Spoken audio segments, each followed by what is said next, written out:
Hare Krishna, muy buenos días. Namaom Vishnupadaya Krishna Prestaya Bhutale Srimate Bhaktivedanta Swaminiti Namine Namaste Saraswate Deve Gauravani Pracharine Nirvisesa Sunyavadi Pashatya Deshatarine Shayatri Krishna Chaitanya Prabhu Nityananda Sri Advaita Gadadhara Srivasadi Gaura Bhakta Vrinda. Hare Krishna, Krishna Krishna, Hare Hare, Hare Rama, Rama Rama, Hare Hare. Hare Krishna reiterados.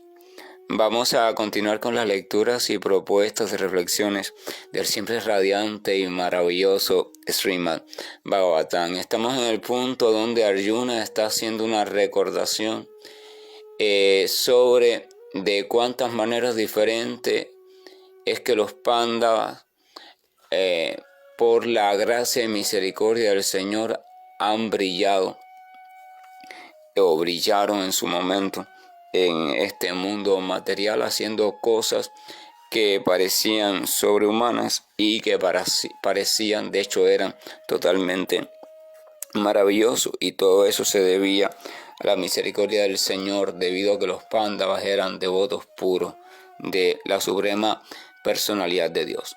El texto número 12 de este capítulo 15 dice: fue solo por su influencia que en una pelea pude asombrar al señor Shiva y a su esposa, la hija del monte Himalaya.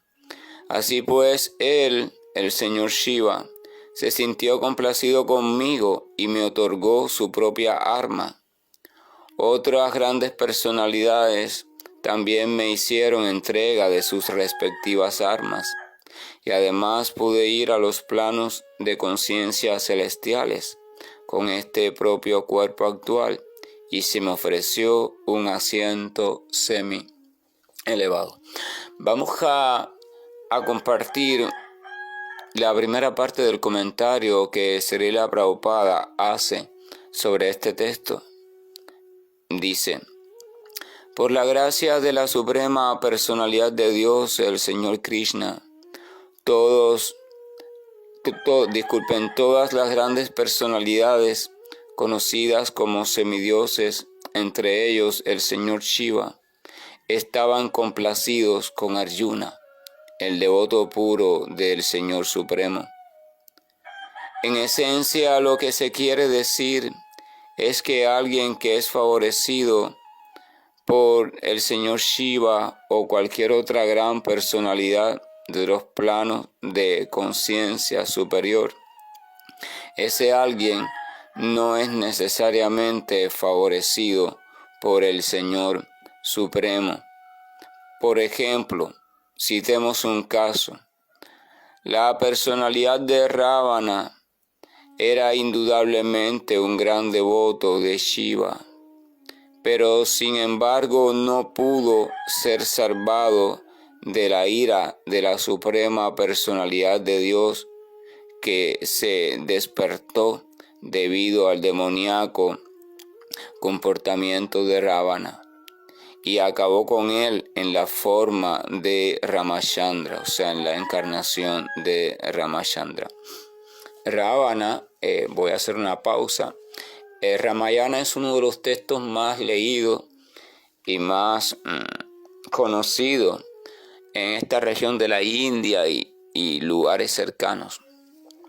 Y narra la historia, la fabulosa historia y épica historia de el señor Rama, sobre todo en lo referente a cuando una personalidad muy desobediente, una personalidad muy demoníaca, conocida como Ravana, quiso obtener para sí a la esposa de Rama, y entonces la raptó utilizando diferentes trucos y poderes místicos, y se la llevó a una isla que tenía oculta en el mar, que se llamaba Lanka. Y entonces el Ramayana narra básicamente todas las peripecias y todas las travesías que tuvo que hacer Rama. Rama se entiende como un avatar o encarnación o presentación del propio Señor Supremo en este mundo material, adoptando en ese caso la forma de un joven extremadamente apuesto, virtuoso, lleno de buenas cualidades, muy dulce, muy amoroso en todo sentido y por tanto muy querido por todos. Este Rama también era un gran arquero. Y entonces Rama, desesperado y al mismo tiempo iracundo por el hecho la acción tan irrespetuosa que hizo Rávana, decidió emprender la búsqueda de dónde estaba su isla escondida, la cual nadie conocía, para rescatar a su esposa. En esta búsqueda se le van uniendo diferentes entidades vivientes, va conociendo también a otras, y todos se convierten en o actúan como su devoto puro. Ahora, este Rama se entiende que era la representación autorizada de la Suprema Personalidad de Dios. Al mismo tiempo, Rávana, la personalidad demoníaca que raptó a su esposa Sita, era un gran devoto muy ferviente de la personalidad conocida como Shiva, que es aquel que se encarga a su debido tiempo de ocuparse del proceso de la disolución o destrucción del universo material o la creación material. Sin lugar a duda, una personalidad también muy elevada. Y entonces Rávana, mediante la adoración a Shiva y las diferentes formas de adoración que están prescritas para Shiva, él obtenía constantemente favores de Shiva, o sea, la protección de Shiva y un determinado número de cosas beneficiosas desde el punto de vista de la prosperidad material, así como también poderes místicos muy, muy elevados, a tal punto que tenía a toda la tierra atemorizada con sus poderes místicos. Esto es un punto también esencial porque denota que los poderes místicos no tienen nada que ver con el avance espiritual. O sea, el avance espiritual, primero, no depende de los poderes místicos, y segundo, los poderes místicos pueden desarrollarse sin tener que desarrollar buenas cualidades. Hay entrenamientos determinados que nos permiten desarrollar ciertos poderes desde el punto de vista sutil, poderes en el plano mental que incluso pueden ser muy asombrosos y no tienen absolutamente ninguna relación con el avance o las cualidades espiritual, y esto se suele confundir mucho. Las personas, tanto cuando leen algo sobre exhibición de determinados poderes místicos, enseguida llegan a la conclusión errónea de que el que exhibe esos poderes místicos es una gran alma, o es alguien muy avanzado desde el punto de vista espiritual, y una cosa no tiene nada que ver con la otra. El exhibidor de poderes místicos no siempre es un devoto del Señor, pero lo contrario sí se cumple. El devoto del Señor siempre tiene a sus pies los poderes místicos, el devoto puro del Señor, pero no los utiliza porque no desea nada. Lo único que desea es el poder servir al Señor constantemente. De hecho, cuando el Señor le pregunta qué quiere, él realmente no quiere nada. Entonces, a pesar de que este Rávana era un gran devoto, fiel del Señor Shiva, y el Señor Shiva siempre le estaba protegiendo y otorgando todo lo que él quería, aún así, cuando llegó la hora de que este Rávana fuera destruido en manos del Señor Rama, quien, repito, era la representación autorizada de la Suprema Personalidad de Dios, ni siquiera Shiva pudo impedirlo. Ni siquiera Shiva pudo impedirlo. Entonces vamos a ver qué sigue diciendo Prabhupada con respecto a ese detalle. O sea, decía, en esencia lo que se quiere decir es que alguien que es favorecido por el Señor Shiva o cualquier otra de las grandes personalidades no es necesariamente favorecido por el Supremo Señor. Por ejemplo, Rávana era indudablemente un devoto de Shiva, pero no pudo ser salvado de la ira de la suprema personalidad de Dios en la forma del Señor Rama. Y hay muchos ejemplos como este en las historias de los Puranas, las historias de los Vedas. Pero he aquí un caso en el que podemos ver que Shiva se sintió complacido con Arjuna, incluso en una pelea que tuvo con él. Ahora, el punto que quiere mencionar Prabhupada es que aunque aquellos que sean bien vistos por las grandes personalidades conocidas como los semidioses cuenten con el favor de tales semidioses, aún así, eso no significa que estén contando con el favor del Señor Supremo o el visto bueno del Señor Supremo.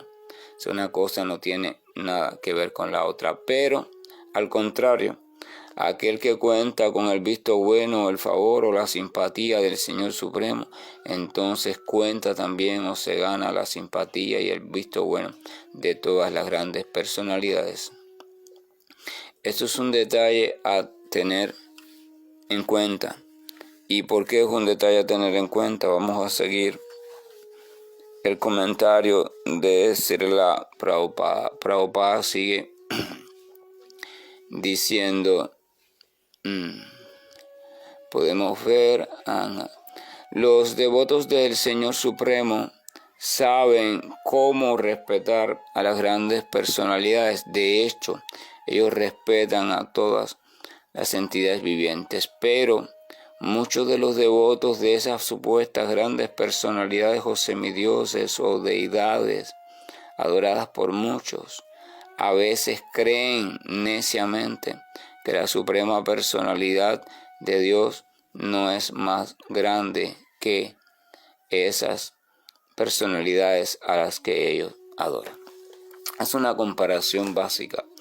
El devoto verdadero del Señor Supremo siempre sabe cómo ofrecer respeto a toda criatura y por supuesto también a esas grandes personalidades que ocupan una posición muy elevada en la organización del mundo material, o sea, para que la maquinaria material se mantenga funcionando. Ellos conscientes de eso, los devotos de Dios conscientes de eso, sienten respeto hacia esas elevadas criaturas. Y eso hace que el devoto sea entonces muy querido por todos. Él se dice que el devoto es el amigo de todos, ¿verdad? Porque el Señor es el amigo de todos. Y si el devoto es representante del Señor, entonces tiene que ser también por lógica el amigo de todos. No a la fuerza, sino que su comportamiento amoroso y su visión desde el conocimiento igualitario les hace comportarse así. Y es respetuoso.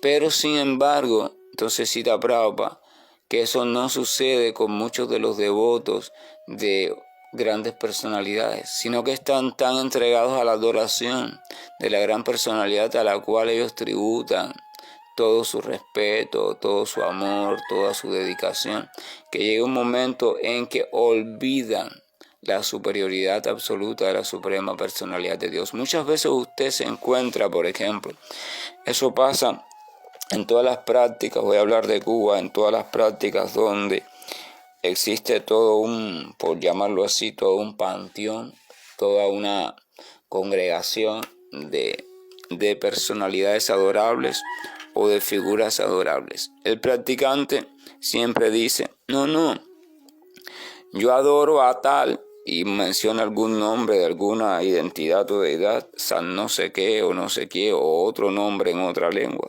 Yo adoro a fulano, pero siempre tengo en cuenta al Señor Supremo, incluso cuando inicio mis cantos en mis rituales, tengo en cuenta siempre cantar primero la oración dedicada al Señor Supremo. Pero sin embargo podemos ver que en los comportamientos de esas personas, la mayoría de ellas, realmente cantan la oración o hablan del Señor Supremo como una obligación teórica, pero en verdad su corazón está entregado a la deidad que ellos adoran, a la figura que ellos adoran, a la personalidad que ellos adoran, a lo que sea que ellos adoran. Por eso, Bhagavad Gita, el Señor Krishna dice que aquellos a quienes la ignorancia le ha robado la inteligencia, se dedican a la adoración de los semidioses. O sea, colocan al semidios, colocan la personalidad que ellos adoran, la colocan como centro de su adoración. Y eso, desde el punto de vista del entendimiento total, del entendimiento completo y verdadero, es un error, es ignorancia. El único objeto y sujeto merecedor de toda nuestra adoración es la suprema personalidad de Dios. El respeto va hacia todos, pero el tesoro del respeto, que es entregar nuestra adoración perfecta, ha de ser reunida en la figura perfecta, en la personalidad perfecta. Todas las demás grandes personalidades, de una forma u otra, se derivan de esa personalidad. Todas. Por tanto, cuando uno adora a esa gran personalidad, cuando uno ama a esa gran personalidad, cuando uno se entrega a esa gran personalidad, se debe entender y comprender, incluso desde el pensamiento lógico, que todas aquellas cuestiones que se derivan de ella están siendo amadas, queridas, respetadas, adoradas, pero no porque se les dirige a cada una de ellas por separado, sino porque se está amando y queriendo a la fuente de todas ellas. No tiene sentido para el devoto y no tiene sentido tampoco para el verdadero significado de la literatura sagrada dedicar o dirigir el mayor peso de nuestra adoración a algo diferente de Dios. Porque cuando eso sucede, entonces nunca se puede llegar a la meta de la existencia humana, que es el restablecimiento en una posición de entrega total al Señor Supremo. No podemos entregarnos completamente a nadie si nuestro corazón está dividido. Eso no es posible. Eso se llama hipocresía, se llama infelicidad y, disculpen, infidelidad. O sea, si tienes un sujeto o un objeto que roba gran parte de tu atención y de tu adoración por el motivo que sea, pero hay otro que es el merecedor de esa atención y adoración, entonces estás ahí en una situación incongruente. Nunca podrás decir, nunca podrás experimentar y mucho menos podrás hablar con propiedad sobre lo que significa el amor a Dios o la entrega a Dios, porque tú mismo no la estás llevando a cabo. Aunque tu práctica parece muy religiosa, tu práctica parece muy sublime, tiene mucho fundamento, aún así no la estás llevando a cabo. Por tanto, se dice que la perfección del conocimiento es cuando uno comprende eso y va retirando toda su adoración de diferentes puntos y la concentra en aquel que es el punto original. Por eso el Señor también se le conoce como Ekanat. Ekanat significa que es el uno entre los unos, el principal entre los principales, el principal original, el uno original. Ese es el Señor Supremo. Por tanto, todo debe ir dirigido a Él. El verdadero reposo o la verdadera morada de todas nuestras potencias, de todas nuestras energías, es el Señor Supremo. Hasta que todas nuestras potencias no sean dirigidas y reunidas a los pies del Señor, y hasta que nosotros no volvamos a comprendernos y situarnos como siervos amorosos de Dios, como partículas muy minúsculas a sus pies, entonces no se puede decir que hemos logrado la perfección de la existencia como criatura espiritual ni como seres humanos. Vamos a continuar el comentario de... Entonces, muchas veces llevado por esto de la adoración a algo específico, el Señor va quedando en un segundo plano. En teoría, el practicante dice, sí, yo lo adoro, Él es lo principal, pero mentira. Su comportamiento muestra que su corazón está raptado por la otra adoración. Eso también se clasifica, según la literatura védica, en su comprensión más profunda, se se clasifica como una forma de ateísmo. A veces las personas piensan que la palabra ateísmo solamente se refiere a alguien que no cree en Dios, así abiertamente. Pero ateísmo también se refiere a alguien que no cree que Dios es el único y gran ser supremo. Y por tanto, cuando alguien tiene un comportamiento que no se dirige por esa conclusión de tener al Señor como el único gran ser supremo, entonces se debe entender que es que no cree que el Señor de verdad es el único gran ser supremo, porque si lo creyese, entonces su adoración no se compartiría con nada ni con nadie más. Entonces por eso se le llama también una forma de ateísmo. Continuamos. Este tema es muy delicado porque cuando uno tiene una práctica determinada y está habituado a una adoración incluso determinada o variada, entonces lo primero que hace es molestarse porque están hablando de un tema que es significativo para él. Entonces se molesta y internamente dice, wow, ya me tocaron el punto débil, y entonces simplemente cierra su corazón, cierra su mente, cierra sus oídos, se aparta, ¿verdad? Porque ese es el mecanismo que el ego falso utiliza y la mente utiliza para mantener a esa persona dentro de su cápsula. Ir al Señor Supremo significa dejar atrás toda cápsula, dejar atrás todo vestigio de ego falso. No se puede ir a Dios y al mismo tiempo seguir arrastrando con todas nuestras costumbres, nuestras viejas costumbres, dentro de las cuales está la costumbre de adoración mal dirigida. Pero es necesario decirlo, aunque a veces algunas personas lo puedan tomar mal o molestarse, es el deber decirlo para que al menos conozcan el sentido correcto de la adoración y después cada uno con libertad decida qué es lo que va a hacer con ese conocimiento. Si lo reflexiona, lo medita y lo aplica, o si simplemente lo obvia. Continúa diciendo, convierte en...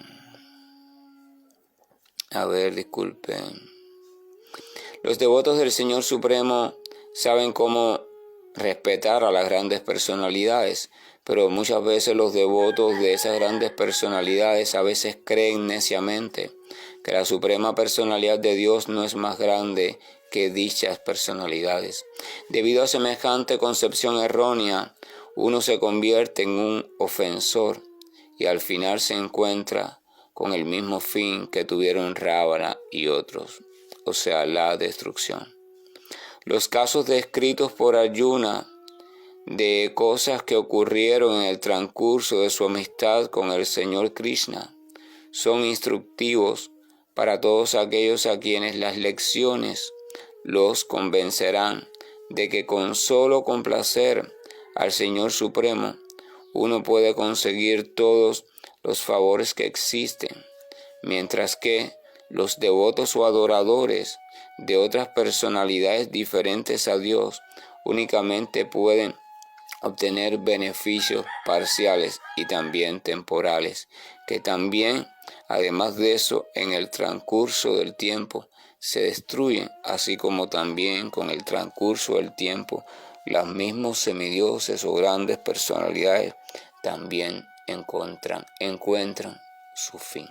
Así termina el comentario de Srila Prabhupada, muy propicio para una reflexión muy profunda con respecto a nuestra adoración. La adoración es un gran tesoro que todo el mundo está buscando. En este mundo material están buscando la adoración o la atención de una criatura más. Pero a quien le regalemos esa atención o esa adoración, entonces debemos saber que si no es el Señor Supremo, entonces incluso ese objeto de adoración, cuando se diluya o termine la existencia material, ese objeto de adoración también terminará junto con ella. Así que adorador y adorado son perecederos. No tiene sentido. Entonces, ¿cómo voy a regalar mi tesoro de adoración a algo que al final tiene el mismo final que yo? Debería regalarlo a algo que esté en una posición trascendental y que se mantenga permanente aun cuando todo el universo material se destruya o diluya, porque es la única forma entonces en que yo podría trascender a esa destrucción o disolución. No, por supuesto, no lleno de mis terribles cualidades de la ignorancia y la pasión, sino desde una posición de la bondad pura, pero esa posición se va adquiriendo en la medida que mi adoración va siendo cada vez más dirigida y fiel a aquel que es el dueño de la bondad pura, la suprema personalidad de Dios.